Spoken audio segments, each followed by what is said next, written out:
안녕하세요. 영어 강사 윤재나입니다. 여러분들 숭실대학교 아시나요? 생소하시다고요?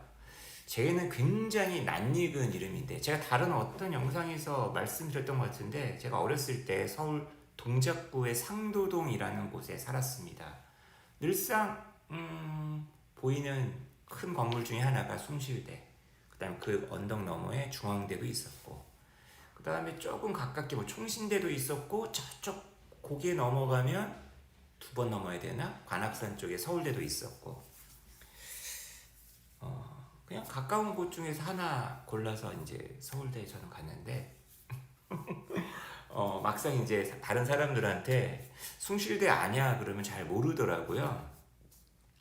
아웃 오브 안중이야? 숭실대? 진짜 수험생들 너무 숭실대 과시하면 안 되는데, 최근에 제가 이제 도수 치료를 받다가 그 도수 치료사 그 선생님의 동생분께서 어렵게 재수를 해가지고 숭실대학교에 진학을 하셨다는 거예요. 그래서 제가 막 축하드렸었죠.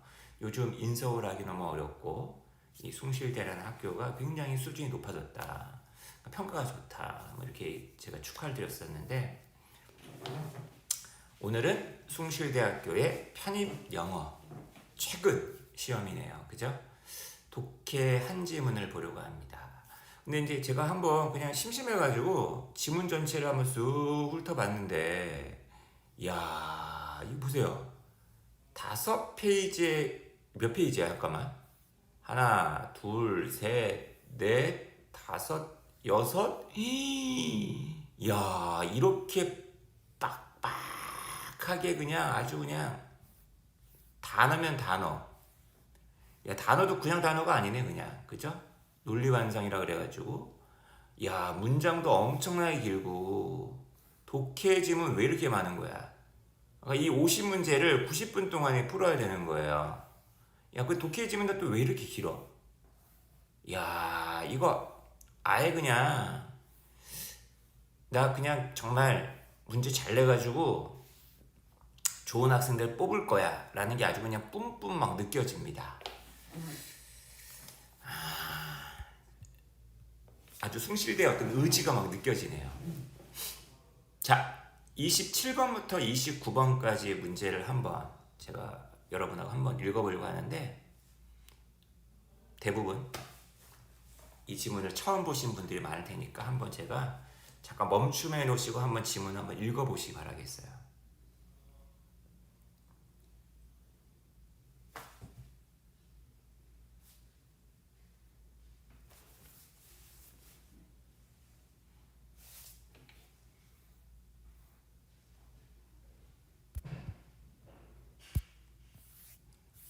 문제를 한번 다 보여드려야겠네.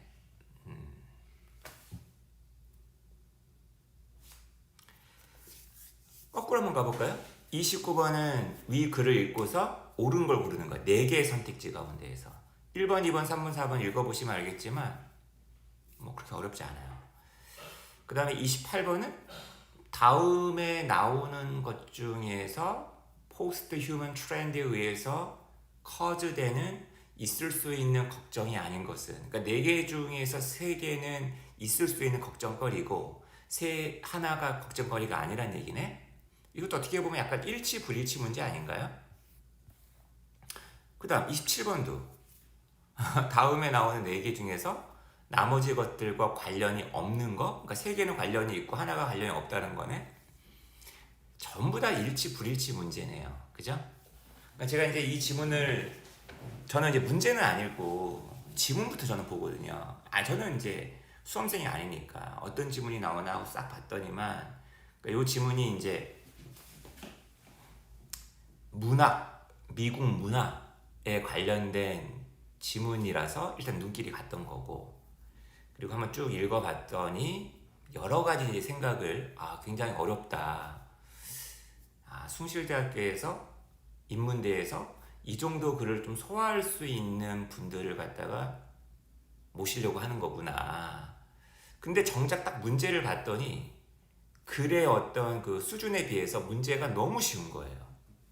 심지어는 여기 나와 있는 3개 문제는 이제 나중에 확인하실 수 있겠지만 문제만 읽고도 답을 구할 수 있을 만한 그런 여지도 되게 많아요.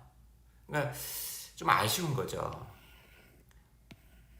이렇게 어려운 지문을 가져다가 문제를 냈으면 좀 더 문제도 좀 더 그럴싸하게 냈다면 더 좋지 않았을까라는 생각을 해보는 거죠. 그러면 이 한 세트가 그러할진데 다른 세트는 또 오죽하겠어요. 비슷하지 않을까 싶은 거죠. 좀 아쉽다. 어떻게 보면 이 아쉬움이 어떤 숭실대의 어떤 그 현재의 그 위치를 약간은 상징적으로 약간 말해주고 있는 그런 게 아닐까라는 좀 외람된, 너무 넘겨짚는 그런 생각도 조금 해봤습니다. 굉장히 막 의지에는 불타 있는데 정작 그 의지에 지금 못 따라가 주는 거야. 근데 지금 전반적으로 봤을 때 지문들의 어떤 그 깊이나 어려움은 굉장히 깊어요. 어렵고 보세요. 지금 좀 대략적인 윤곽만 확인해봐도 좀 그렇잖아요. 아마 편입영어 공부하시는 준비하시는 분들이 특정 대학 하나만 놓고 딱 보진 않으실 거야, 그죠? 그것만을 위해서 공부하지 않고 여러 개 대학을 막 지원하시는 걸로 알고 있는데 숭실대학교 이 편입영어 지문들 가지고 공부하는 거 나쁘지 않을 것 같다라는 생각도 해보네요, 그죠? 자, 한번 이거 잠깐만 빨리 한번 볼까요? 첫 번째 문장부터 한번 가볼게요. 제가 이제 검색을 해보니까 이게 출처가 1980년대 이후의 미국 문학 경향에 대해서 얘기하고 있는 그 평론, 그 비평집인데, 저 개인적으로는 구체적인 작품에 대한 어떤 논의가 좀 더 있을까 싶어가지고 열심히 읽었는데 그건 없어요. 되게 이제 일반적인 얘기를 하고 있습니다. 한번 같이 한번 볼게요. 이런 글을 가서 대학교에 가서 읽나 봐요. 그죠? 대학에 남아가지고 계속 공부를 안 하고 이렇게 바깥에 있으니까 참 다행이다 생각하고 해봅니다. 대학에 남아 있었으면 계속 이런 글 읽으면서 공부했어야 될 거 아니야. 어우 머리 아파.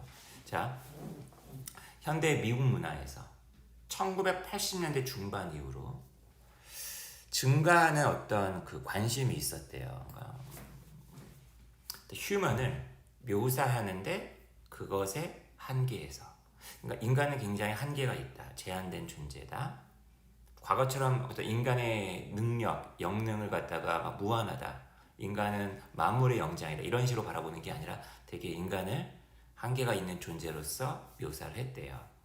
특히 in light of 하면은 무엇의 관점에서 라는 뜻이잖아요. 점점 늘어나는 상호, 그죠? relation between identity and technology. 정체성과 기술 사이의 상호작용적 관계의 견지에서. 인간이란 정체성, 근데 기술이라는 게 있어. 우리 인간이 굉장히 기술에 의존할 수밖에 없어.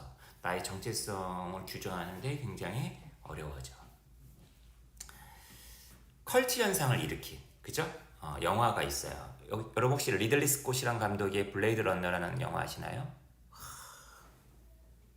정말 재밌는데 1982년 영화인데도 SF 영화의 어떤 걸작 중에 걸작으로 남아있죠. 유튜브가 좋은 게 뭡니까? 유튜브로 한번 검색 한번 해보세요. 로버트가 나중에 막 그 빗물이 막 비가 막 쏟아지는데 여기서 물이 하나 뚝 이렇게 흘러요. 과연 저 눈물은 빗물일까? 눈물일까? 로버트에게도 마음, 감정이라는 게 존재할 수 있을까? 근데 이제 이게 영화 극장에서 나온 판하고 관객용, 그죠? 또 감독판이 다르다는 거 아니야. 감독판 또 봐야 되고, 그죠? 아무튼 이런 영화들의 광범위한 인기는, 그죠? 아무튼 그 영화 같은 경우는 다양한 컷과 다양한 버전에서 물음을 제기했던 영화라는 거죠. 인간의 지능, 그 다음에 인공지능, 인간의 정체성, 인공지능의 정체성, 그죠? 이것 사이에 물음을 제기했던 영화고, 이런 영화도 있고, 또 워셔스키 형제라고 아시나요, 여러분? 지금 워셔스키 형제가 아니죠. 한 분이 이제 성전환해가지고 워셔스키 남매가 됐잖아요, 그죠? 매트릭스라는 영화도 있어요. 매트릭스라는 영화는 무엇을 묘사했냐면, 그죠? 대안현실, 인간이 기계에 의해서 통제되는. 아무튼 이런 영화들이 있는데, 이런 영화들의 인기는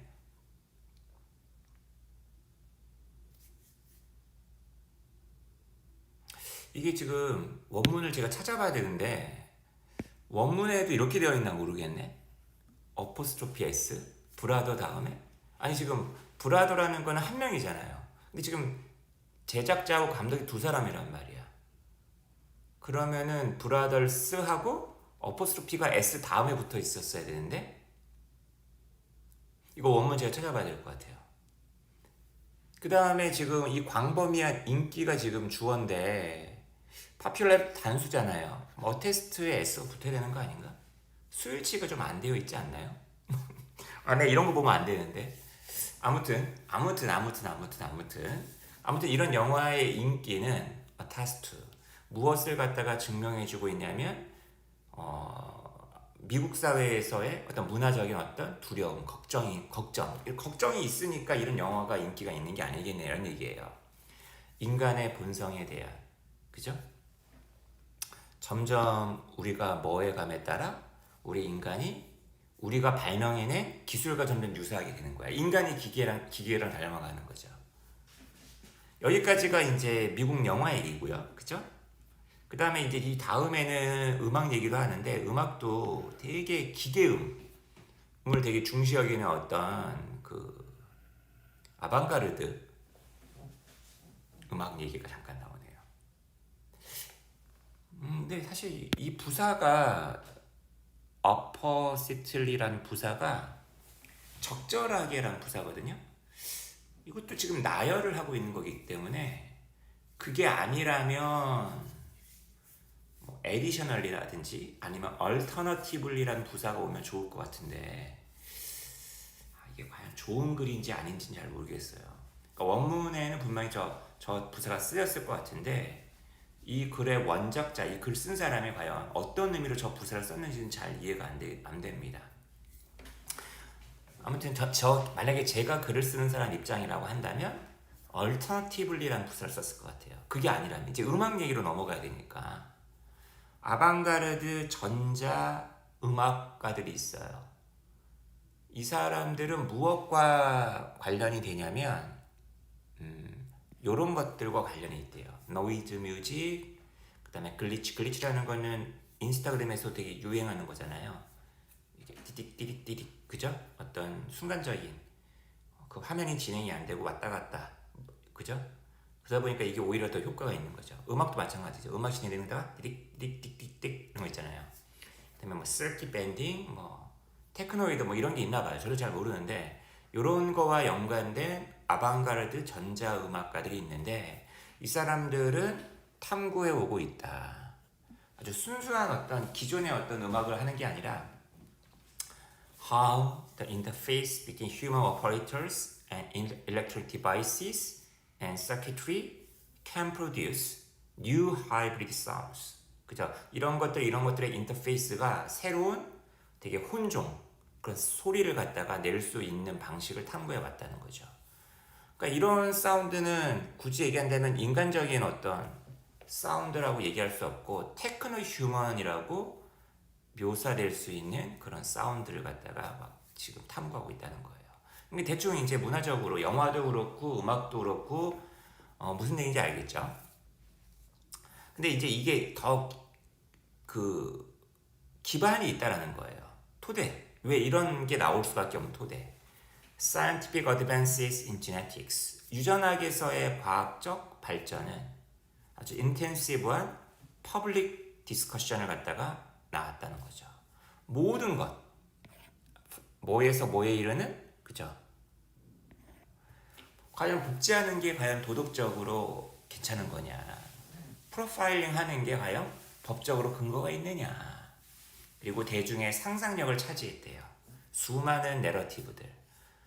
자기 복제, 그 다음에 로보틱 더블스, 그 다음에 지네틱 뮤테이션 이런 거에 관련된 SF 영화들 되게 많잖아요. 그죠? 자, 불안도 있고요. 그 다음에 장밋빛 미래도 있는 거 아니야. 프로미스도 있는 거 아니야. 그죠? 이런 새로운 기술, 사이버네틱스, scientific advances in cloning and DNA research, 그 다음에 인공지능, virtual reality, 그리고 인터넷 이런 것들에 의해서 발생되는 두려움도 있고 긍정적인 전망도 있고, 그죠? 이런 것들이 have concern a number of contemporary American novelists. 그렇죠. 현대의 미국 소설가들 다수에게 영향을 미쳤겠죠. 이 소설가들은 그죠. 어떤 인간의 정체성의 어떤 경계, 인간 정체성의 앞으로의 미래 이런 것들에 대해서 이제 숙고하는 어떤 고민을 자기의 소설에 담을 수밖에 없지 않았겠습니까? 자, 근데 어떤 작품들이 구체적으로 그런 걸 담았는지 얘기를 해줬더라면 전 참 좋았을 것 같은데 그런 건 없었어요. 이제 그 원래 원문을 찾아봤어야겠죠? 아무튼 이런 소설들은 포스트 휴먼이라는 이제 문제를 갖다가 접근한다는 거죠. 왜 우리도 요즘에 뭐 포스트 모더니즘이란 말도 있고 그 다음에 뭐 포스트 트루스 시대라고도 하잖아요. 탈진실의 시대. 뭐가 진실이고 뭐가 페이크인지 모르는 그런 시대. 그러니까 포스트 휴먼이라는 개념을 이 사람이 쓴 거예요. 이 글 쓴 사람이. 그 포스트 휴먼에서는 뭐가 없대요. 근본적인 어떤 차이, 절대적인 어떤 디마케이션, 얘랑 얘를 나누는 어떤 분할선 이런 게 없대요. bodily existence, 우리 육체를 가지고 있는 이런 삶과 그 다음에 컴퓨터 시뮬레이션 사이에, 그 다음에 사이버네틱 메커니즘과 바이올로지컬 오르거니즘 사이에, 그 다음에 로봇 기술과 인간의 목표 사이에 이게 경계가 애매모호하다는 거예요. 그죠? 그러니까 이런 소설들은 이제 이렇게 이런 걸 접근하고 이런 걸 다루는데 보통 사이언스 픽션이라고 불리우는 일반적인 모드 안에서 이렇게 이런 이야기를 펼치고 있다는 거죠. 하지만 so pervasive라는 게 맨 앞에 오니까 좀 이상하게 느껴지죠. 이게 도치가 된 겁니다. has become 이게 지금 조동사 the portrayal of human identity in relation to technology 이게 주어고요. 도치가 된 거예요. so pervasive 주격보호가 문장 맨 앞으로 가다 보니까 그죠? 기술과 관련해서 인간의 정체성을 묘사하는 게 너무나 pervasive 하다 보니까 그 카테고리가 좀 너무 넓어진 거죠. 그리고 순수한 어떤 무슨 예를 들면 낭만 어떤 로맨틱 소설에서도 이런 문제를 다루고 있으니까 SF 소설이라는 이 범주가 너무 딱 없는 거죠. 그죠? 이제 더 이상 스피시픽한 것이 아니게 되었다는 거죠. 그리고 익스클루시브한 게 아니게 되었다는 거죠. 그죠?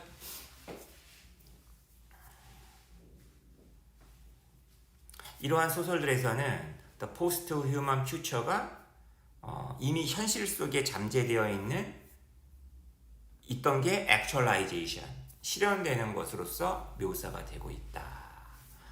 야, 이게 문학 평론들 글이 이렇게 어려워요. 그래서 이제 이 글을 이제 이런 글들을 잘 읽고 소화할 수 있는 문과 학생을 내가 뽑겠다라고 이렇게 지문을 냈는데 정작 문제들은 굉장히 되게 단순했다는 거죠. 여기 지금 보면은 아까 막 나열된 것들 중에서 이런 세 개 같은 경우는 현실에서 이제 많이 과학에서의 어떤 발전들을 묘사할 때 나열할 때 썼던 표현들이고 요거는 이제 음악에서만 살짝 언급됐던 단어죠. 그죠? 이렇게 문제를 낸 거라니까요. 그 다음에 28번 같은 경우 보세요. 이런 포스트면 트렌드에 의해서 일으켜지는 걱정거리가 아닌 것은 아니 인터넷 사용의 감소 이게 말이 되냐고요. 당연히 인터넷 사용이 많아지고 있는데 인간을 통제하는 기계? 여기 좀 이상하죠. 뭐 부정관사 어도 안 붙었고 아니 복수형으로 해주면 더 좋았을 텐데 리걸 이슈죠. 이거 뭐야. 그죠? 너무 그렇죠. 인간 정체성의 뭐 흔들림, 인간 정체성에 대한 정의 뭐 이렇게 선택지를 만들었어야 되는데 그죠? 선택지 만드는 게 너무 성의가 없죠. 그죠? 그 다음에 어떤 게 사실이냐, 사실이 아닌 거가 세계라는 거 아니에요. 아까 인간이 굉장히 제한된 존재로서 그리고 있다고 했잖아요. unlimited. 그 다음에 대중의 관심을 갖다가 감소시켰다? 아니죠. 걱정거리가 커졌잖아요. 그죠? 4번 가볼까요? 아까 경계가 흐릿하다고 했는데 클리어 컷, 디비전 이거 말이 안 되는 거죠. 그러니까 이런 식으로 해서 이제 선택지를 만들었는데 얼마나 허술합니까? 그죠? 문제 내는 게. 그러니까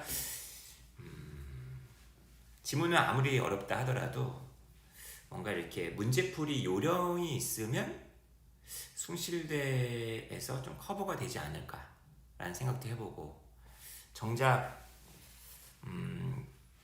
깊이 있는 어떤 영어 공부를 위해서 이 텍스트를 보려고 했었던 분들의 입장에서는 약간 좀 허무하게 느껴질 수도 있었던 그런 문제가 아니었나 싶습니다.